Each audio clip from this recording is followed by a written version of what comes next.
as well. But Yeah. is that advisable to cut out non-veg proteins in a way? Or I mean, see, again, personal preference. Now, the whole idea of being vegan is you actually have to. The reason you turn vegan is because you're not happy with the way these animals are being treated and being killed. There's an ideology behind it. It's not like plant-based. You become plant-based because you want to be plant-based. You're a vegan because you sympathize with the way these animals are being treated. Okay. But anyway, coming whether it's vegan or plant-based, it depends. Like if you're a vegan, there are a lot of proteins that are incomplete in plant-based foods. So you have to have a mix of a bunch of things and bring them together. And the foods that you have to eat also are not very calorie dense. So you have to eat a lot of food. So if you're a vegan, the metaphor is like a cow. You've got to keep eating to get the amount of calories in, to get the kind of protein that you want in.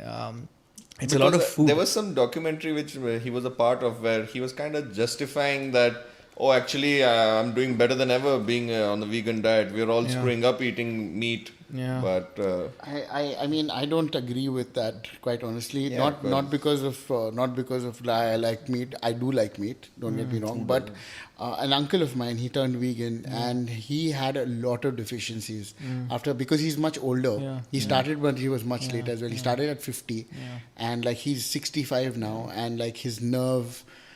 Some of his nerves are getting really damaged, while all his brothers who are on the diet are absolutely fine. People around his age are absolutely fine, and they said that because you went on your vegan diet, you didn't take the actual supplements that go with it, so you've missed a lot of nutrients, and your body over a period of time has diminished, and it's destroyed some of your nervous system, some of your muscles, so he's unable to go back.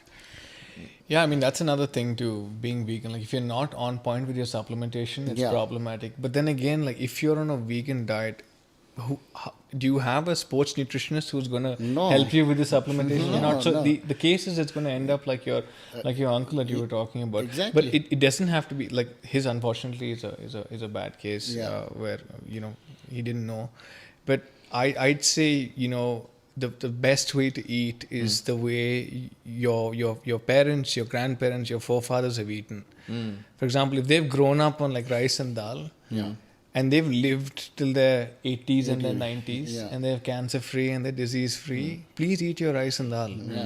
Don't switch to a Mediterranean diet because you heard a bunch of people up there who all smoked and drank and they still lived. Yeah, exactly. You've got to work on the basis of the fact that there's a specific genetic code in which you've been made, which comes along your ancestry, and you don't want to mess with that. You don't want to tamper with that. You can't mess with it. You can't. But a lot of people do, right? They end up doing these things. They end up doing the fashionable things. Like until recently, it was keto, and now everyone knows keto is just